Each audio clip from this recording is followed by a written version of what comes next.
Hello, everyone. Welcome to the Praxis pitch off. I hope that you can see my shared screen. Excellent. I see one person has acknowledged, which is great. Thank you very much for joining us. There are well over 100 people in the room already, and I know you didn't actually come to see me. So I want to go through this as quickly as possible and get started. So I'd like to introduce Jillian, who will do our land acknowledgement statement and kick things off.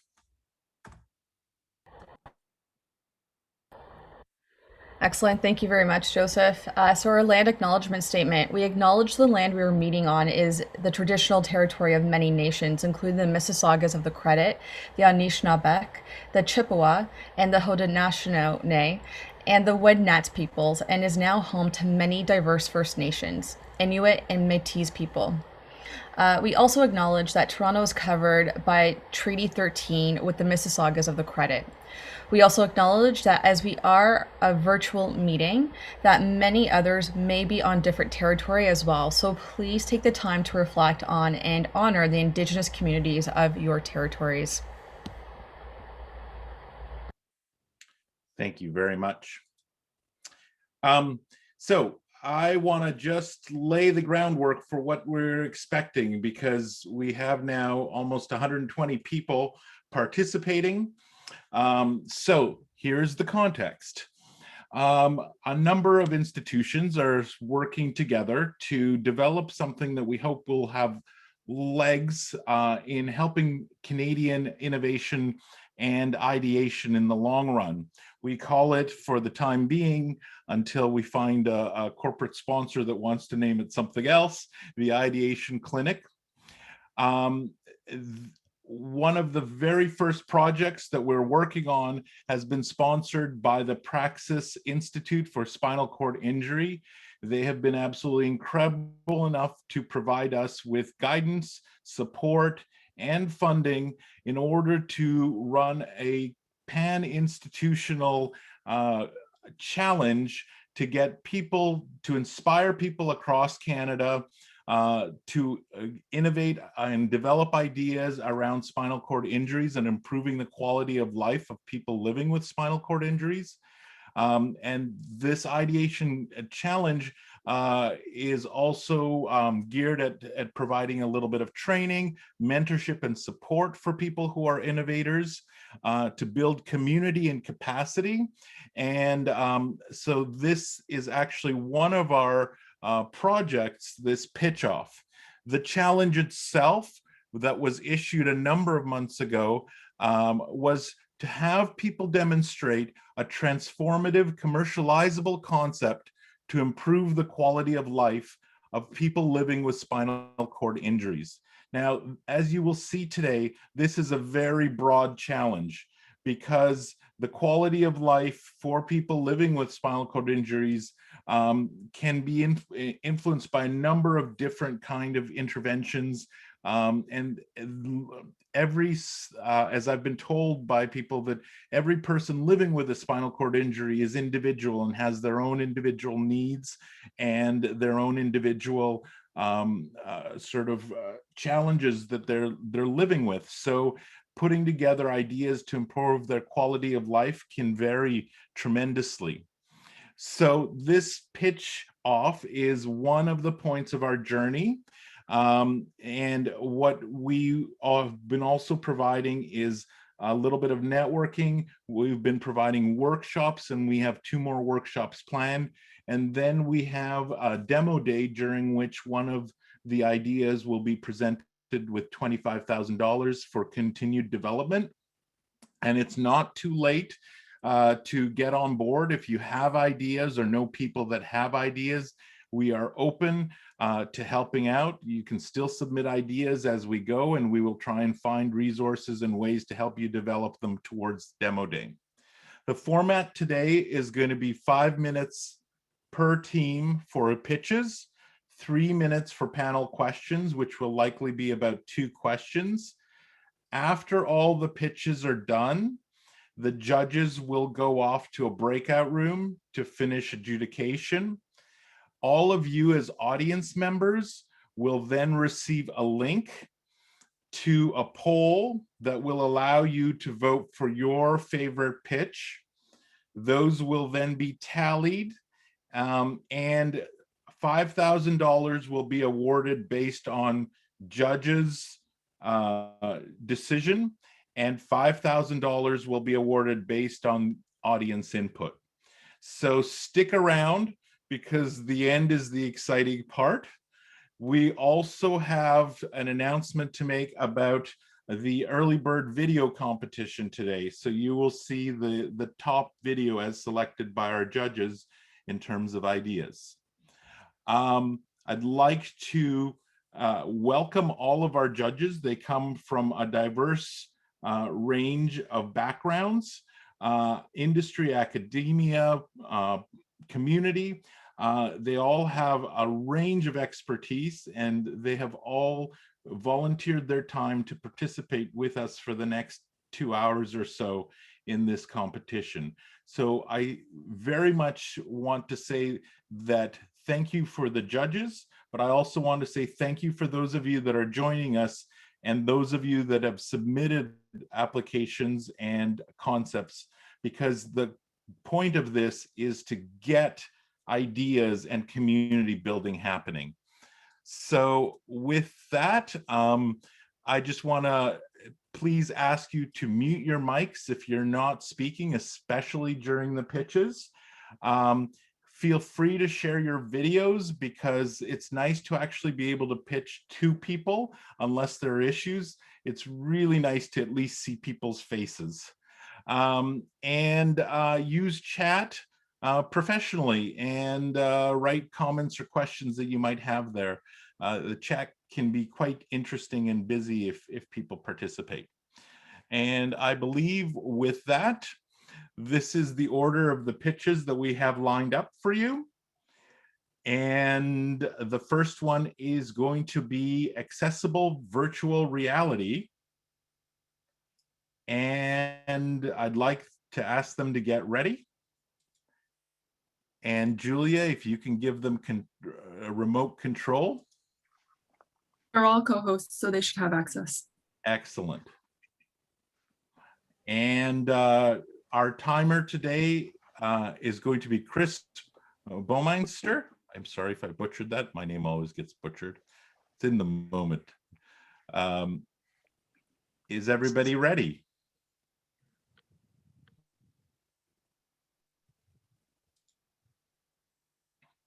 The team may start anytime.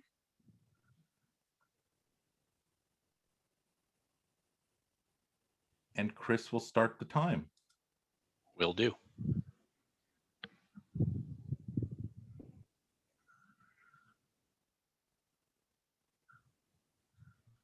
Okay. All right. Okay. Hi, my name is Jess, and I am joined today by Rachel, Kira, and Caitlin, a team of fourth-year biomedical engineering students at the University of Waterloo. In September 2020, we began searching for a fourth-year design project topic. We began by looking into neuropathic pain experienced by individuals with spinal cord injuries. For anyone who is unfamiliar, this is the sensation caused by abnormal communication between damaged nerves in the spinal cord and the brain, and is often characterized as a burning or a sharp shooting feeling. We quickly realized that it is treatable only with medication or alternative therapies such as distraction therapy. Distraction therapy is promising because rather than your brain focusing on the abnormal signals, its attention is averted towards a task or a distraction.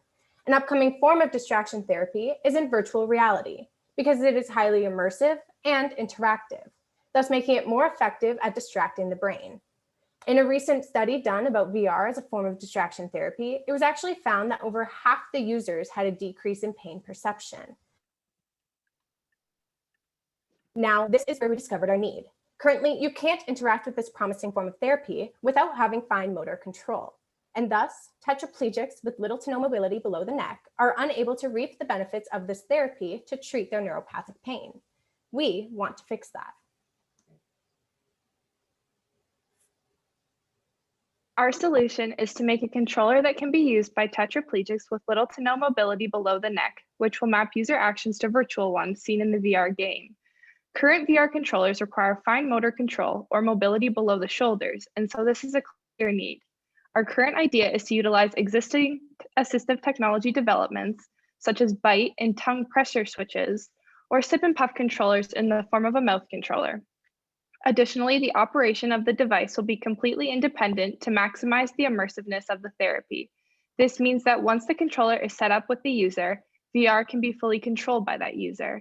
This controller will bridge a technological gap that currently prevents tetraplegic users with little to no mobility below the neck from benefiting from VR distraction therapy.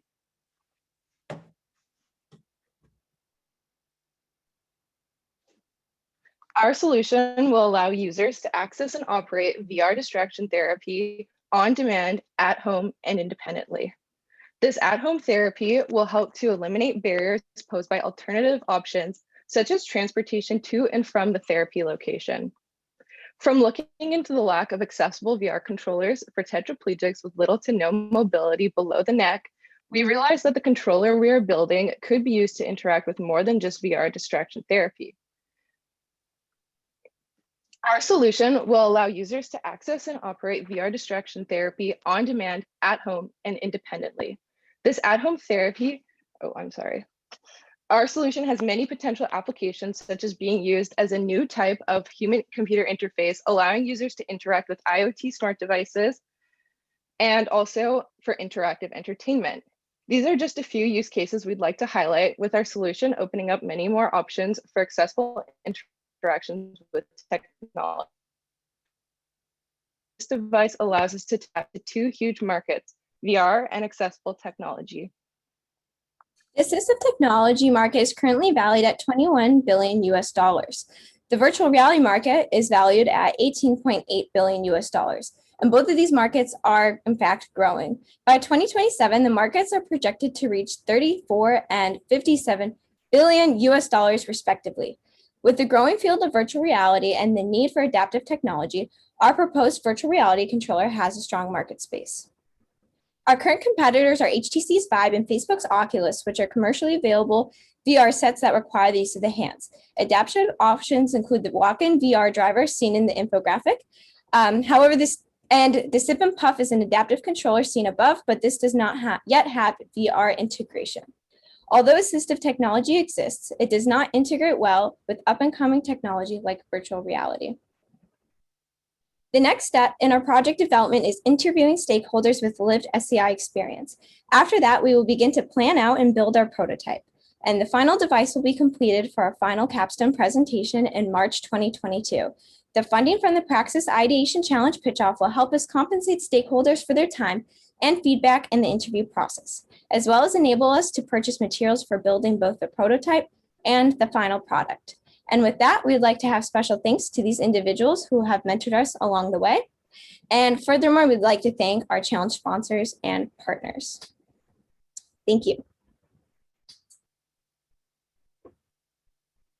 Thank you very much, team. Do we have any questions from the judges? If any of my judges could. I do have a question. Okay, go ahead, Fred.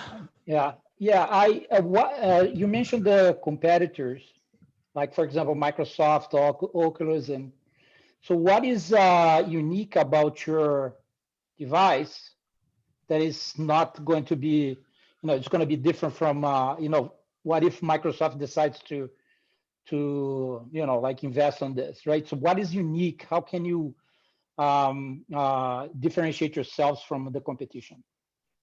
So I could take this question. So something that can differentiate us are the alternative applications that Kira mentioned, the fact that it could be also used for distraction therapy, computer interface, just plain entertainment, or maybe controlling IoT devices in the future. I think that is a unique approach that our team has, is that we're building not just for the use case of, oh, let's sell this mass market. Like, we truly do want to improve the lives and allow for more accessibility. And I think having an open mind that this device can open so many other doors other than just being virtual reality is something that's different than what those companies have.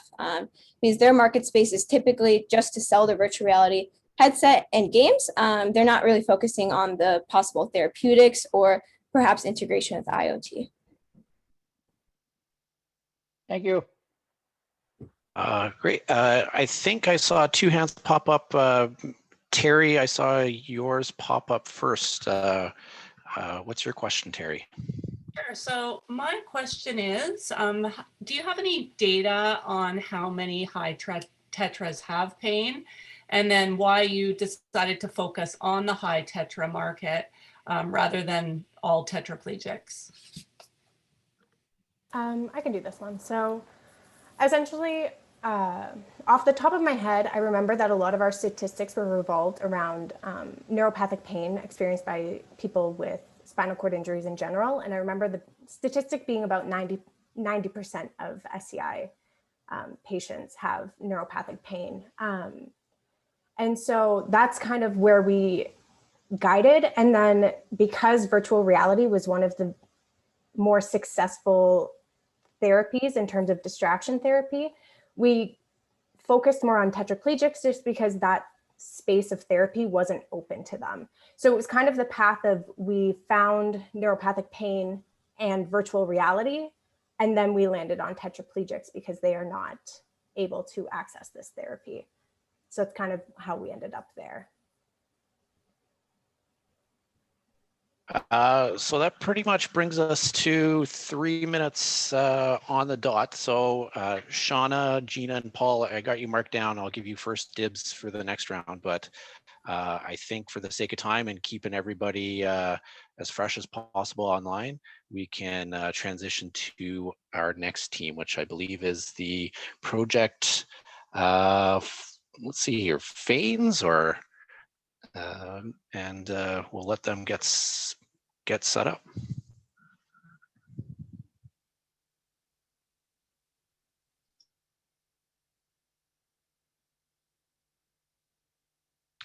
And whenever you guys are set up, we got some time. We're not too rushed, but maybe I can segue in while people are getting the next slide set up. I think sort of all the hands up from the judges is a good sign that you've got a really interesting project, and you piqued a lot of interest there from the judges. So I really enjoyed hearing this. It was clear that you guys practiced, you got that down smooth. So fantastic work there, team.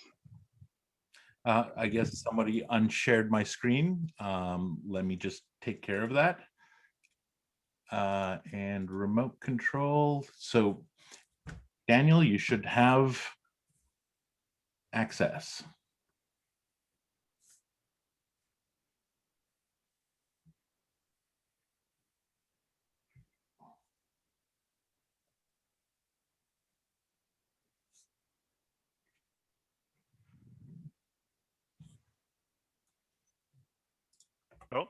Oh, can you guys hear me?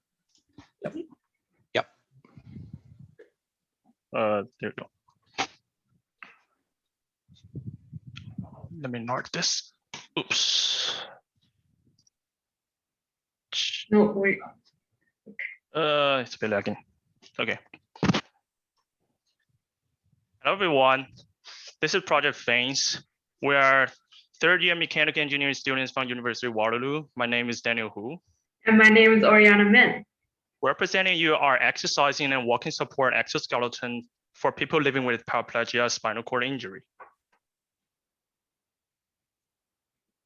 There are over 86,000 people who live with SCI in Canada currently, with 43,000 with traumatic cases, but only 8% of them doing some indoor walking. For most people living with SCI, staying inside occupies almost 80% of their daily life, which leads to the lack of indoor walking and muscle movement besides the general rehabilitation recovery. In the world of spinal cord injury, we know a lot and very little information at the same time. A person without total paralysis or loss of sensation provides a gamut from no muscle weakness or visible signs to a relative complete injury with certain preserved sensation in certain areas. In a large study of all new spinal cord injuries occurring in the state of Colorado, patients who still need some movement in their legs immediately got after injury. 3 out of 4 got significantly better in terms of recovery movement functionality. The sooner that muscles start working again after spinal cord injury, especially walking, the better the chance out of additional recovery. Therefore, we conclude that there's a need for people living with paraplegia SCI to have a convenient, sorry, the slides is now moving again. Wait, what? There you go. People living with paraplegia SCI lack indoor limbs muscle movement after spinal cord injury. So we conclude that there's a need for people to have a convenient device, affordable device to fulfill their indoor walking motion. Sorry, the slide is frozen from my side. So why don't you just tell me and I'll move them forward? Okay, gonna move next. Yes, and next. And next. It's Thank you. frozen. Thank you. There are 2 main components in design of Fane's exoskeleton walking support system, the upper limbs and the lower limbs. So next. The upper limb supports include 2 traditional crunches with a 360-degree rotation function to support standing in different postures. And the lower limbs exoskeleton is divided into 3 different parts. Next slide, please. The first one, the main body. The main body of the exoskeleton is designed to mimic the muscle contraction of human legs by having several pneumatic stimulars to support the actual segments from the backside of human legs. Sorry, next page. Next page. And the connector. In order to get support from gravity to help walking, a connector was designed to connect knee joint axis during the walking motion so that we can mimic the actual walking process. The next slide, please. And next, and you're gonna tap to the next. Click the Next. one more. And one more. Thank you. There you go. And lastly, about the chairless chair design. The chairless chair is installed at the waist height to provide different sitting postures, stability, and comfortness to reduce fatigue without chair legs at any time. Next slide. Next slide. If you can click again. So I'm going to talk about the market and impact. So with this solution presented, you might ask, can you click? What exactly can Fanes do for you? Fanes is a lower body exoskeleton designed to enable people living with paraplegia their basic indoor motor functions while fulfilling their muscle movement exercises. There are numerous health benefits from simply standing and walking, including increased bone density and strength, improved circulation and respiration, and better bowel functions and bladder management. It also increases their lower body muscle activities, which reduces spasticity, which is the biggest implication of SCI. Fanes also allow the customer to have some degree of freedom in an indoor setting without an assistant, further reducing their living cost. With this improved mobility, it will be easier for people living with SCI to recover and re-enter society, no matter if it's employment or individual living. This would also have a positive impact on their self-esteem, resulting in better mental health and life quality overall. If you can click now, we're going to talk about the current market. There are 4 main issues for major exoskeleton robots in the market right now. Their high price, ranging from $65,000 to $100,000, limited walking time by battery conditions due to the use of multiple motors and sensors, as shown in the arrow here, restriction in the customer's upper limb while operating robot, and their heavy weight, ranging from 20 to 40 kilograms. If you click again, you can see now that Fanes is able to achieve a relatively lower price, approximately $15 to $100, which is only 5% of the prices of the exoskeletons in the market right now, and a lower weight, around 10 to 15 kilograms, because of the use of an almost entirely mechanical-based operating system. This eliminates the restrictions on battery life, accomplishing a longer device lifespan. The absence of batteries also makes the design more eco-friendly. With Fanes, the customer will be able to use their upper limbs as it allows them to easily switch from walking to sit-standing mode. Furthermore, if you click again, there's much support from society in getting Fanes to the market. Within the Ontario Health Insurance Plan, there's the assistive device program that covers 75 to 100% of the mobility aids cost. Other provinces also have similar medical insurance coverage, such as the Medical Service Plan in British Columbia. Other than governmental help, there are charity organizations such as Spinal Cord Injury Ontario that provides business directory for products and services related to spinal cord injury. That's all about Project Phoenix, and thank you for listening. We're open to any questions. Thank you. Okay, thanks team. Just a fair warning to everyone else, I'll sort of activate my little timer at 5 minutes, and then if you go past 6 minutes, I might have to step in. I saw Brian, your hand up first, and then I'll get to you, Shauna. Thanks. Yeah, interesting projects. One thing that I thought was sort of caught my eye. You said something about connecting the two legs, and I'm guessing that was to sort of simplify control by reducing degrees of freedom. First of all, is that the case? And secondly, how do you deal with, I mean, is there a risk to stability and possibly a risk of falling associated with that? So we definitely gonna fix the position first.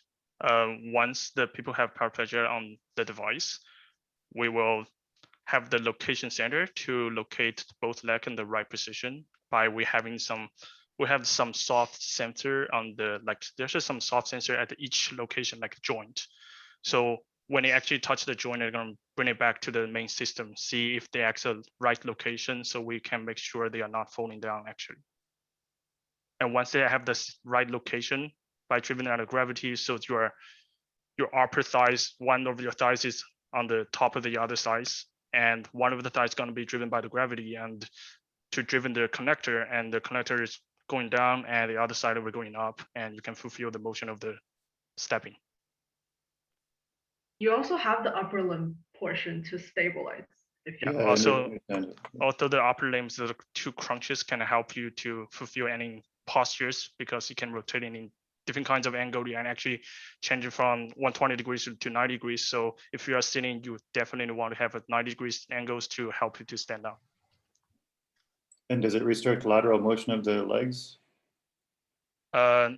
Because you are sitting on that side, and once you can stepping up on the top side, and which means that your trunk and your leg is not anymore in the 90 degree or probably going to be 120 degrees, and that brings you back to the basic motion of stepping.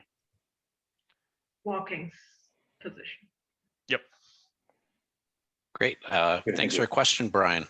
I'd like to get to Shauna. I'll give you dibs for the next one, and Gina, Paul, and Gil, I got you down for dibs for the next. Great, thank you. That was a great presentation. I'm really interested in this concept. There is something that's already on the market and in use for exoskeleton therapy right now from a company called Rewalk that was established at the Technion University in Israel. And I'm wondering, I think you might have alluded to it when you mentioned that there was another device on the market for $85K. So how exactly are you reducing the cost from $85K to $15K? And is this actually affecting the ability to provide exoskeleton therapy in a hospital setting or in a home setting, or does it actually increase the access to it? So in our research, we did actually, in our presentation, we did have a picture of Rewalk and 3 other exoskeleton companies' work, which based on our research, they are $65,000 to $100,000 because of their robotic more sense. And our design is able to achieve a way lower price point because we're using a almost fully mechanical design.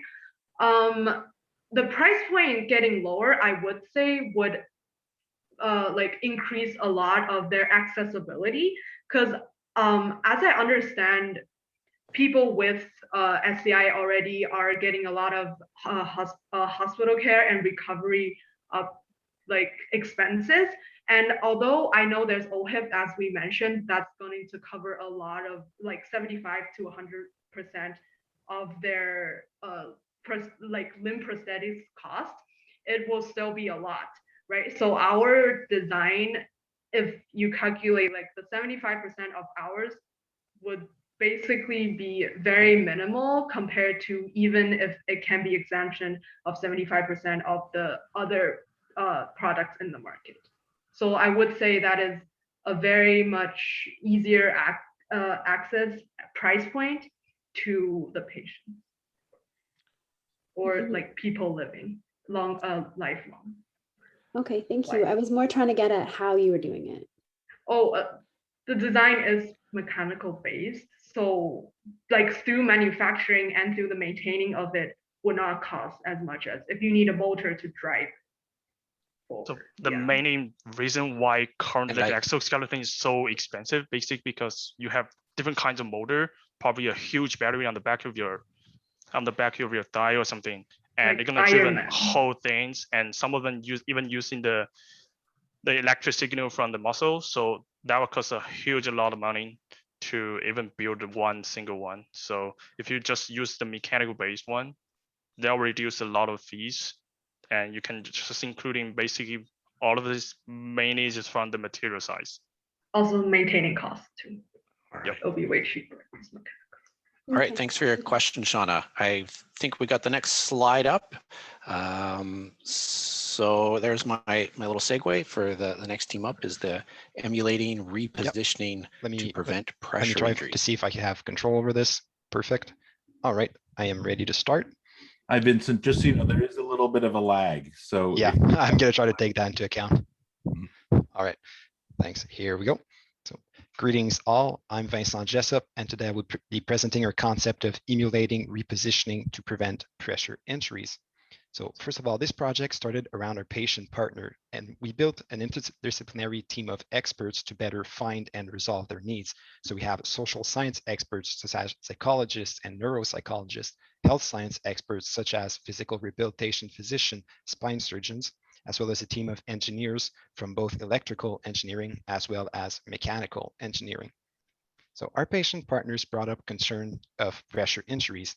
Now, pressure injuries are a global health issue that occur in all population, but particularly after a spinal cord injury. They happen whenever a pressure point is left static for too long. A quick fact about pressure injuries in North America, they can happen to up to 2.5 million patients per year, can cause up to 60,000 patient deaths per year, and can cost up to $150,000 per injury. And seeing as there's no support surface that provides a complete pressure relief, turning and repositioning for pressure redistribution must occur regularly. So our patient, the problem as brought to us by our patient partners is that their spouses want to reposition them throughout their entire lives. They don't ask their partner to reposition them at night because they don't want to disturb their sleep. They're afraid to travel because whenever they travel, they know that they won't have an appropriate pressure surface. They're forced to sleep apart from their spouse due to sleep complication. And that tells us that there's a feeling that adherence to guidelines is quite impractical, especially for low mobility SCI patients such as tetraplegics. Now, this really puts a clash between the standard of care developed by clinicians and SCI individuals for their family and their needs. The standard of care is a lifelong repositioning that must occur every 2 to 3 hours, including during sleep. This really affects the quality of life of not only SCI individuals, but also whomever has to reposition them, which really affects their relationship as well as their sleep. What we are trying to do is conciliate the standard of care and provide an appropriate sleeping experience for our patients. Now, the current standard of care is, as mentioned, manual repositioning, which must occur every 2 to 3 hours and require a change of incline of 30 degrees, which means that they're on their backs, they go to their sides or vice versa, and this must occur in a lifelong sentence. Now, if the patient is unable to mobilize independently, external assistance is required to help them. All of this can be supplemented through therapeutic support surfaces, which help manage pressure points, as well as frequent skin assessment to make sure that no pressure injury has started to develop. What we propose is emulating a healthy individual's ability to evade pressure surfaces. As such, we'd have a portable mat that could be installed onto any bed. Then individual cells would inflate to provide appropriate support. Then through embedded pressure sensors, we'd be able to locate pressure point, reconfigure locally to avoid pressure, and as well as reduce it. Then we could reconfigure globally to emulate a healthy individual's repositioning and displace pressure points. the key points to take from this is that we plan on somehow recreating the nervous and muscular system of a healthy individual while they're sleeping. So we need a real-time pressure and shear mapping, and then a pattern recognition and real-time feedback to assess where pressure points are, how we can rearrange the mat to better fit this. This would give us an autonomous local pressure relief of individual pressure points, as well as a dynamic adaptive global mat reconfiguration. All of this would be compatible with a regular bed through its mat shape. The expected benefits of this is obviously to reduce pressure injuries in our patients, but not only that, through our specifications of a low cost, being able to fit onto any carry-on baggage, to fit onto any bed, of being relatively low thickness, and that you can plug it into any wall outlet, we can provide additional benefits for them, such as improved independence, enhanced quality of life, decrease the cost of complications related to pressure injuries, improve personal relationships, would improve their ability to travel without fear, as well as provide adherence to proven standards of care, as well as an improved sleeping experience. Thank you for your attention, and if you have any questions, it will be my pleasure to answer them. Okay, thank you very much. So how about Paul? I said you were going to be first in line, and then I saw Gil's hand up the whole time. So maybe I'll go Paul, and Gina's there too. So maybe I'll go Paul and Gina because you've been waiting. Gil will get you for the next one, and we'll see how this goes. Paul. Great. Nice work, and great to see a very comprehensive team. Nice to see the human factors element built in. I just wonder if you could tell us a little bit about the potential for soiling and damage to the sensors. It sounds like it's a system that has a lot of sensors in it. Almost every one of those things that pop up. Soiling is a huge problem with these patients. And so wear and soiling, can you comment on that? Yeah, we're obviously aware that moisture actually, well, if they soil themselves, not only does it increase, well, it's quite inconvenient for them, but it also increases moisture, which is another big factor in developing pressure injuries. So we're planning on having everything being waterproof and moisture resistant. Does that answer your question? How are you going to do that? It's one thing to say you're going to waterproof everything, but it's another thing to have them waterproof without affecting sensitivity to your sensors and everything. Yeah, well, actually, we plan on having a cover that is, well, the cover would be completely waterproof, but also our team in electrical is developing the sensors that would also be quite water resistant. Thanks. Okay, thanks for your question, Paul. Gina, what's your question? Nice presentation, thank you. I wanted to understand when you talk about cost and you say $500, is that consideration at your cost or end user cost? That would be the user cost. It's the final objective that we'd have in our development, having a product that could be sold for that price. Okay, and when are you expecting to have the product ready? Right now, we are currently developing a first prototype, a proof of concept, and after that, if we prove that this works, we will go ahead and try to figure out how we, well, not figure out how we can market it, but go ahead with marketing it. So the final prototype could be built within 2 years, I would estimate. Thank you. I think we have time for one more. Gil, what's your question? Gil, you seem to be muted. Sorry.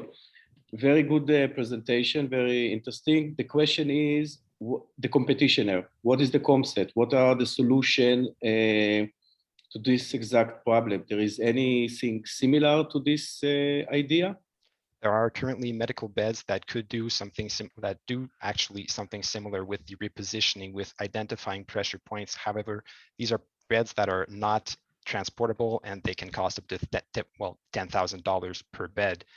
Whereas portable mats, anything that could be installed onto a regular bed cannot properly reposition an individual. Okay. Did you do any kind of a market study to see what is the size of the market? As mentioned in the facts in North America, there are up to 2.5 million people that develop pressure injuries per year. We plan on focusing on high-level tetraplegia to start with because they're the people who are most at risk of developing pressure injuries. And if it works for them, then after that, we can expand the market to anyone who is bedridden. Very good. Good luck. Thank you. Okay. Well, thank you very much. I just want to say thank you to all of our presenters. We're going to take a very quick 5-minute bio break for people. This is the time if you want to turn off your mics and cameras and grab something to eat or drink, be our guest. But do come back within about 5 minutes or so, and we'll start on next 3 presenters who have some very interesting ideas, very different for the first 3. So see everyone soon.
So if anyone has any questions about the challenge as we're sort of on break unofficially, glad to chat, glad to answer any questions before we resume, either in the chat or feel free to open your mics and just jump on and ask.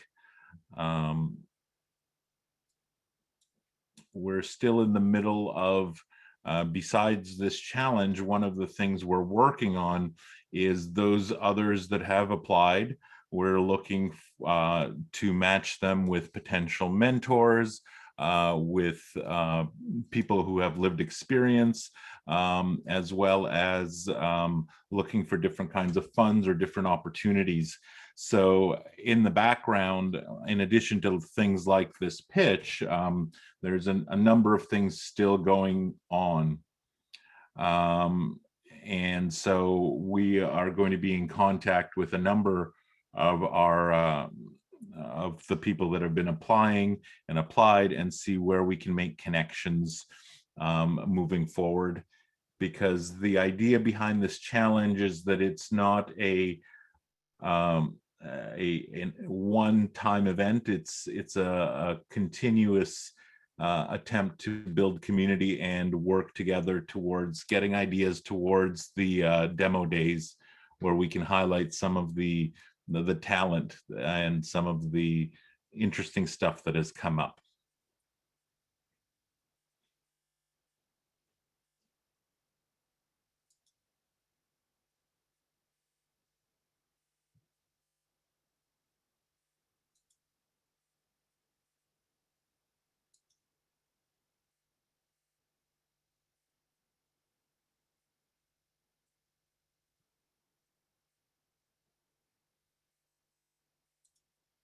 So maybe I will start with putting up the next presentation.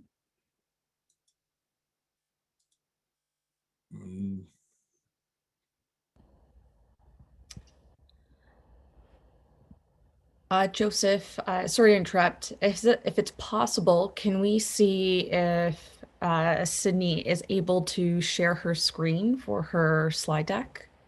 Oh, is that the way you want to do it? Okay, I will stop sharing. Yeah, Sydney just has requested if we could try it that way. Okay. Thank you. Yeah, I just want to echo what Jillian said. Thank you very much for letting me do it this way. Can you see this? Okay, let me move you guys over here. So if I need to, I can see you. Joseph, should I go or should I wait for more people to join? Just to, if you want to go to your display settings and click on switch screens, because we're seeing your presentation. Okay, let me do that then. No, it was just up top. We were seeing your presenter view. Oh, I see. Okay.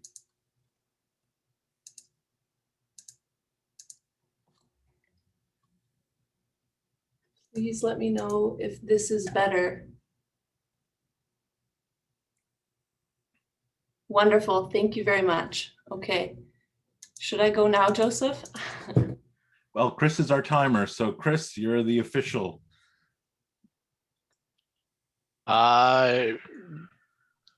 Yeah, I think I forget what time you said to come back, Joseph, but I think yeah, I think as long as our judges are all here, I think that's the most important thing. Gil looks there. I think Gina's back as well. Shauna, I see her screen. I'm here. I'm here. Okay. Paul's here. Paul, thank you. And Glad I'm you're here s- okay, great. I think that covers it. Brian, Brian's there too. I think we're good to go. Okay. Sure, Sydney, take it away whenever you're ready, and I'll start the timer. Okay, thank you. Hello, I'm Sydney Hampshire. I'm a rehabilitation scientist living in Edmonton, Alberta, and also a person who lives with a permanent physical disability. I'm here today to talk to you about an accessibility mapping app called the Atlas. Now, my disability affects my mobility and can make getting around challenging outside. But wheelchair users experience this to an even greater degree. They can't go to a public space without over-planning and overcompensating because they will inevitably encounter a barrier somewhere. Just imagine yourself traveling along a street downtown and wanting to cross at an intersection, but there's no curb cut for you to cross at. So you're forced to travel a whole block just to continue on your way. The issue then becomes the lack of accessibility information available to you about your inaccessible world. So without this information, wheelchair users are at a disadvantage as not all spaces are built to an accessible standard or better. It also leads to chronic exclusion, lack of participation, and loss of independence.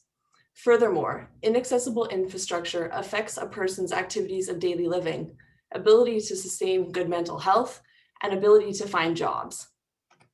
So some of us in the audience probably know how big of an issue accessibility is. But to drive the point home to our entire audience, I want to show this Facebook conversation.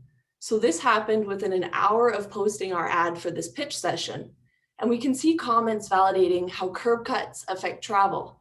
And one person, this gentleman, actually shared that the elevator was out on his commute that day. And so the takeaway from this is that barriers are ubiquitous. And the uncertainty about what barriers and what accessibility features might be present in a space mean that people like Linda and Craig here can't make informed decisions about going out. So the problem really is this lack of real-world accessibility information available for people with mobility challenges. And wouldn't it be great if you could readily have information on hand about a space before you went there so that you could decide if you really wanted to go? In response to this, we created the Atlas. Now, the Atlas is an app that enhances public space accessibility through curated barrier mapping and route planning. As you make your way from point A to point B, the Atlas crowdsources and displays restrictive barriers and accessible passages on your route. So the Atlas allows you to connect anywhere, share barrier info in real time, and tailor the app to your specific needs. Now, you might be wondering what already exists out there, and there are several competitors that are solving single problems, but none have created a solution that's complete. Our solution is usable on any mobile platform, making it compatible. It's reasonably priced, making it affordable. It has voice recognition for barrier addition, making it easy to use, and it provides objective data about outdoor settings as well that helps link building information while you travel. So for that last point, think of slopes and curb cuts as you travel between buildings. Now you can know about those features before you get there. But in short, our advantage is more information for you. So there are 20 million wheelchair users in the world, and about 300,000 Canadians use wheeled mobility devices. Our product is necessary for those wheelers, but also for everyone as we endeavor to promote universal design techniques. Key markets we've heard from that want our device include individuals, wheelchair manufacturers, community advocacy groups, universities, and municipalities. And we're incredibly excited to be launching pilot programs with members from each of these groups to test everything from value proposition with customers to pricing models. So this solution is really aimed at increasing diversity and inclusion in our world by creating more opportunities for people to come to the table and participate. It also provides our app users with data to advocate for change to their care and to public spaces. We bolster universal accessibility by empowering digital citizens with disabilities, and that empowerment will decrease anxiety about traveling. To have this impact, though, we need our partners. We could not do this without you co-designing with us. So thank you for your help, and thank you for coming today. I saw a few of you. The Atlas was developed through many discussions with these stakeholders and with collaborators from the U of A. It has become a technology that directly addresses the greatest concerns for people with mobility limitations. And finally, I want to thank our amazing interdisciplinary team. I want to acknowledge your expertise while also thanking our research lab at the U of A for their initial work. To make the Atlas global, though, we're in need of partnership and investment. And we have very specific tasks we need to complete, and a bit of funding will help us get there. So thank you for your time, really appreciate it. And I'd love to answer any questions you might have. Okay, thank you very much, Sydney. Very nice presentation. Fred, I had you, I missed you last time. Fred, can I get you? And then I think Gil had his hand up either still or maybe preemptively there. So, or maybe took it down. So Fred, why don't you your question? Thank you, Sydney. It was a real good presentation. I appreciate that. I was involved in a project with the Rick Hansen Foundation. I was just an advisor, but they had this project called Planet, and it was similar concept, but they had a real hard time in collecting the data and putting the data input. So, I'm an IT guy. We say garbage in, garbage out, right? Or if you don't fill up the database, you don't get what you need right? The results you need. So that's my question. How hard is it going to be to feed this up? What is your plan to do that? Sure. To create data for your database. Yeah, thanks. Sure. I would say it has to involve those multiple, like 5 different channels I was talking, right? So individuals who are adding information and voting on if that barrier still exists, community advocacy groups and our group kind of paying people or asking people to go map certain spaces in the city. So for example, we're mapping the Fringe Festival space in Edmonton this summer because we think people are more likely to add information if there's something already there, right? It's not as hard to add on to a puzzle than it is to start the whole puzzle. So it has to be a blend of all those things. And it also has to incorporate like city data because we have to know if elevators are out. We have to know if an LRT platform isn't working that day or the like. So yes. So people would have to have the app, pay for the app to be able to enter the data? Yes, so right now the plan is to do something like a freemium model where there will be features that are free and features that cost a little bit more money. So a good example is Strava. So the plan is, and this will be fleshed out more in the future, but the plan is to have the ability to see barriers be a free feature, but maybe the ability to route plan be more of a premium feature dependent on what the market can handle. Thank you. Thank you. Thanks for your question. How about Paul? What's your question? Sorry, it's a spin-off from the last one because I was going on there, and mine's a more quantitative angle, but I was really interested in your last answer, which is basically, I will buy this product to help populate your data system. So I'm buying a product, and because you're dependent, if I understood you correctly, your way to collect data is you're not dependent on solely those who are going to need that information, but you're dependent on groups who will go out and map venues and things for you. So I will buy this app to go out and give data for you. Is that the business model? Did I understand that correctly?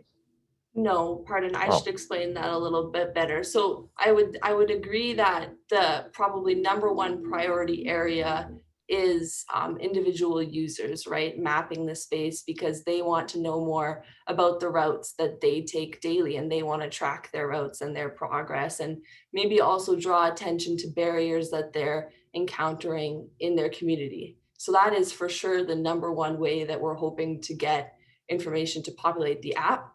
We'll supplement that with our own mapping. So our own company will pay for individuals to go out and map.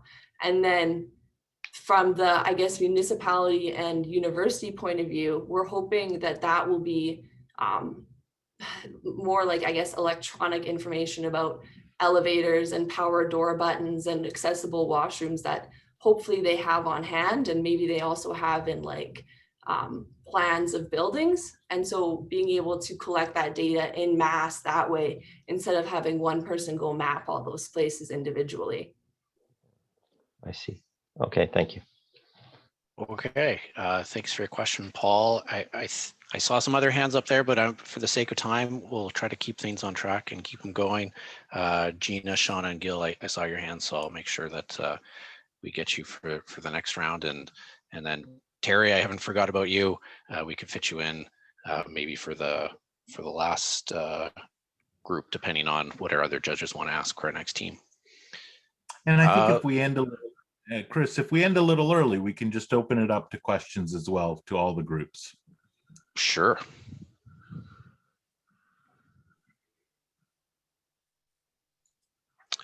So up next is the Nightless Robotic Actuator. I saw some chat about sharing screens. I don't know if that was what's going on next, but yep, they'll be sharing their own screen. Let me. Okay. Can you see it? So far, so good. Okay, awesome. So, hi, my name is Abby, and I'm a co-founder and CEO at Nightless. We are a tech company based out of Toronto, and our focus is on robotics and AI. People who suffer from different kinds of physical disabilities, especially spinal cord injuries, have to use wheelchairs and other devices and tools to improve their accessibility. But such tools and devices still have many limitations. People who sit on a wheelchair can't easily reach to higher heights and farther distances. Picking up a glass out of a cabinet at an average height is a very difficult task for them, not to mention going to washroom, getting out of bed, or taking a bath. We can summarize all of these problems in three main categories: accessibility, affordability, and lack of automation. Currently, there are many solutions in the market, each one solving a different problem. But still, there are many ways to improve these solutions and provide a better quality and more affordable solutions to people with physical disabilities. One of the main components in making robots and automating a process is Actuator. especially linear actuator. Here is a video showing how a linear actuator works.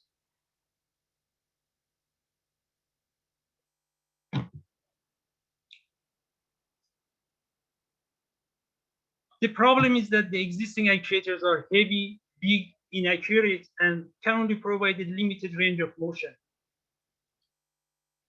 At this project, we are addressing all of these mentioned problems at the course. We are developing a robotic telescopic actuator which can extend from 1 to 10 times of its initial length and can hold up to a few hundred kilograms. This actuator is very small and compact, very light and affordable, and at the same time accurate and safe enough for automating different applications.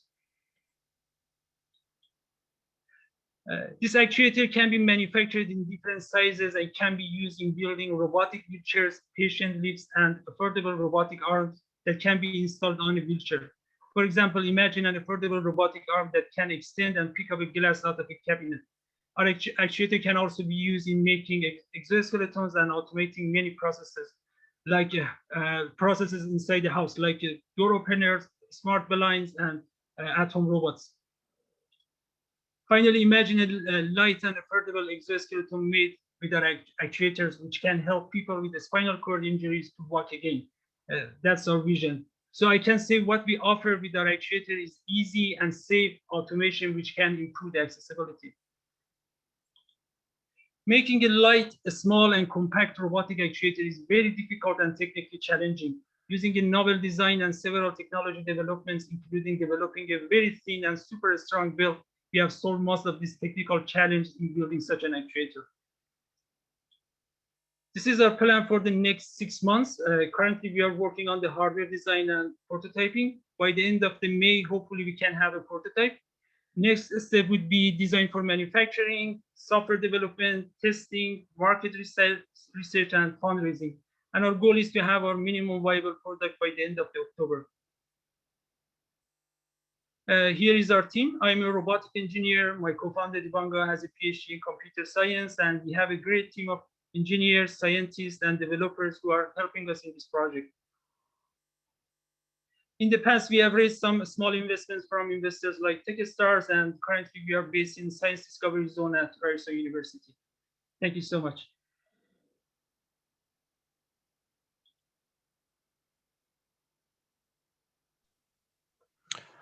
Okay, ahead of schedule there. How about we turn it over to, oh, Nancy, I think I haven't touched on a question from you, so maybe maybe I could hit on you for a question. Thanks for the presentation. Yeah, I've been using the chat too. Yeah, so I'm wondering who your market is for this. Would you be selling to individuals or to companies? That's what I wasn't sure. So many actually, you know, there are two directions. We can do is develop the solutions by ourselves, or we can sell it to companies who are developing solutions for for making wheelchairs or making exoskeletons. But we would love to do it by ourselves. We're gonna understand it better in the future. You're gonna have to make some contacts then. Yep. Yep. Thanks. Okay. Brian, I see your hand was up. What's your question? Thanks. Yeah, that's really interesting. I didn't quite wrap my head around in the.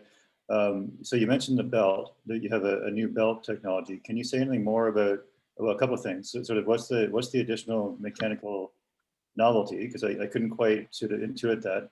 And also, what stage of development and testing are you at right now?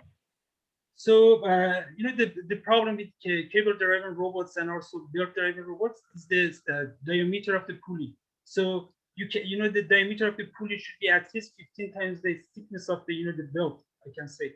So by reducing the thickness of the belt, but keeping the, you know, the strength of the belt, you can, you know, you can reduce the diameter of the pulley. That's the thing that we are working on. Okay, and the stage of development currently, have you sort of done some? So we have made several proof of concept of the build, and we are building the, you know, the prototype of the actuator right now. Okay, thank you. Okay, Gina, Shauna, Gil. Oh, Gina, I see your hand up. What's your question? Yeah, thank you for your presentation. I'm trying to understand what is your market. I think that it's related to the previous question. My understanding is you are developing a spare part that can be used for many applications. It's not the spare part; it's the main part of the building robots. Exoskeletons. It has many applications, but we have made it very light, very affordable, and very usable for for robotics application. So for sure, it's one of the main applications we've been building exoskeletons, building robots, which can help people with disabilities, to make their life easier. Thank you. Yeah, now I understand. I didn't mean to say a spare part, but not a end user final product. That's what I meant. Thank you.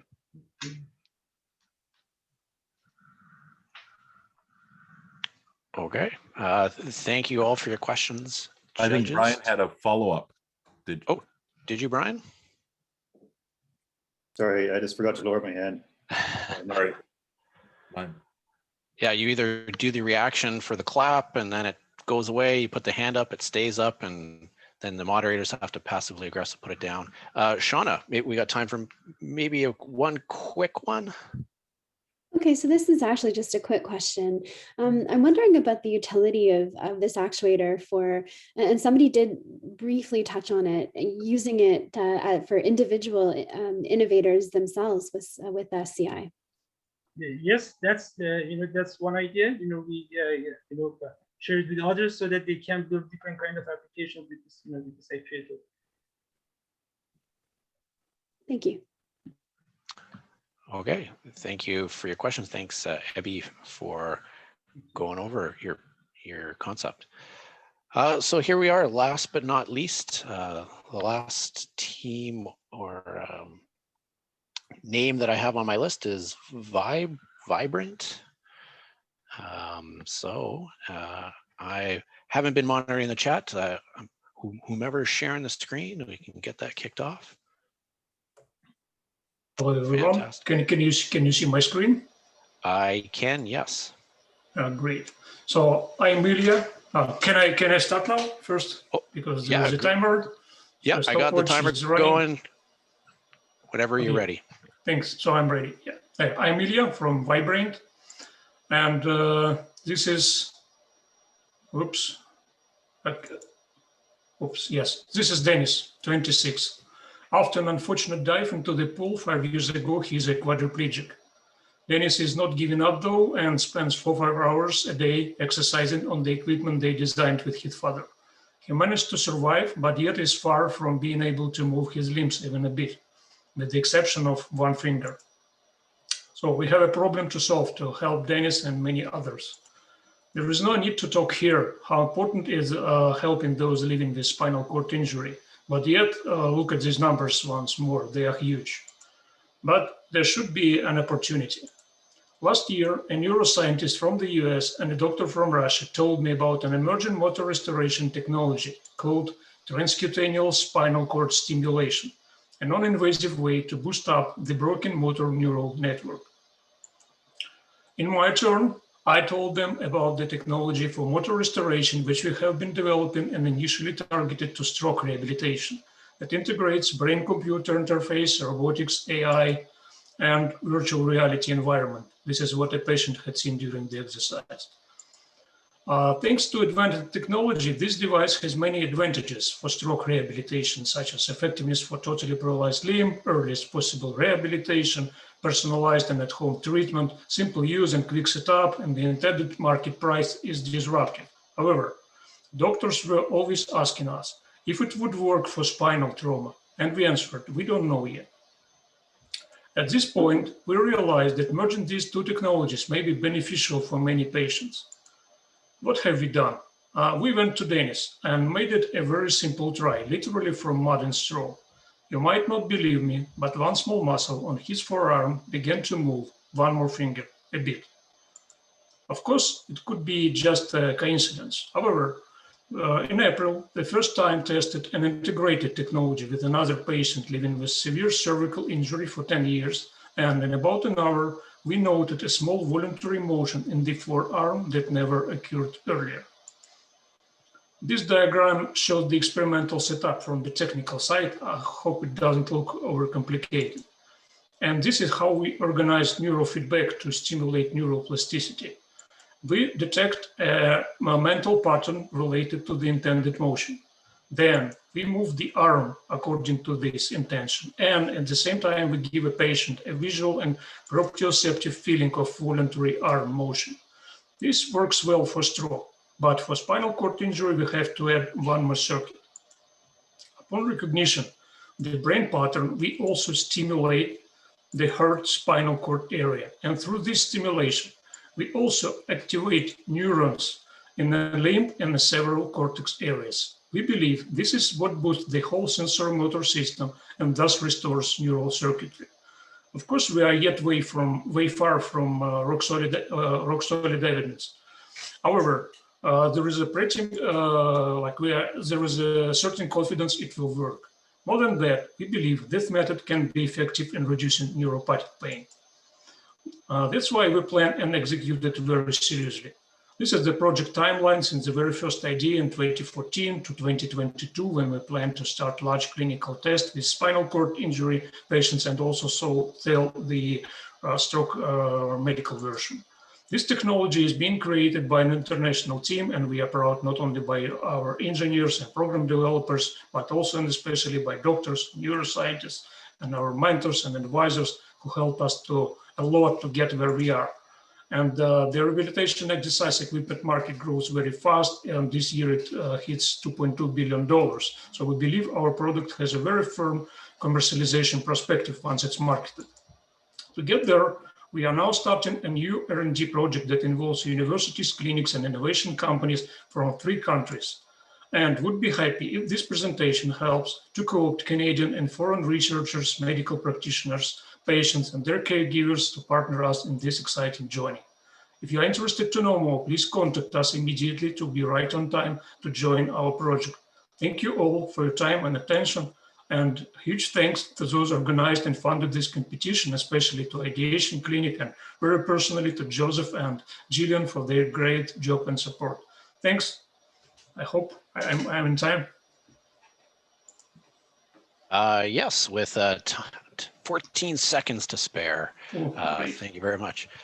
So I've been keeping track of who's been asking questions from the judges. I know Gil and Terry, you only got one question in before. If there's any questions from you, otherwise I saw some hands up from Paul and Shauna. Maybe I'll hit on you, Shauna, because you only asked a short question last time. Okay, sure. Great. Thank you. I'm really interested in this approach of combining BCI with TSCS.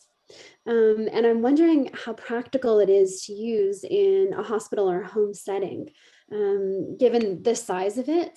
And it seems like maybe you can clarify a little bit how much work you've done testing it in a clinical setting.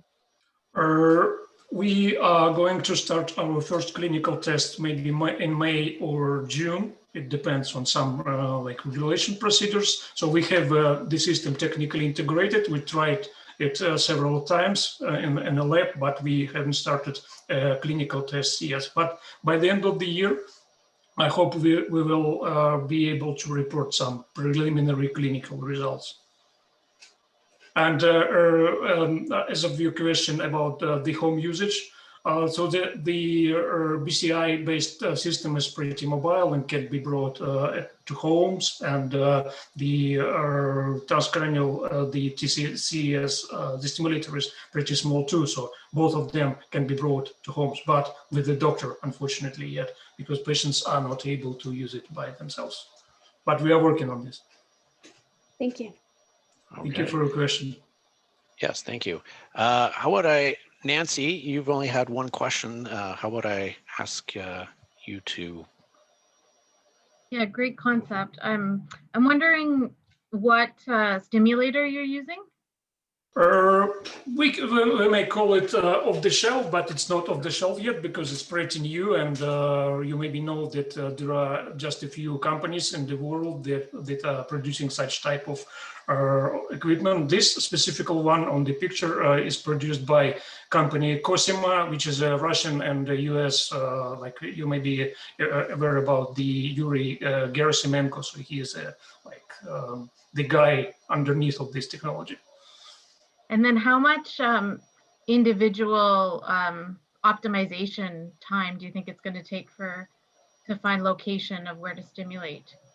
Well, if you're asking about where to position the electrodes and all this, I think it should be about half an hour for the first visit with the experienced neurologist or rehabilitation specialist who knows this patient and this specific area. Great, thank you. Thank you for your question. Yeah. Gil, how about I call on you for your question? Gil, you're muted, sorry. Sorry. So what is the total market in North America for your device, and how long do you think, how much it will cost you, and how long do you think you will be able to go to market?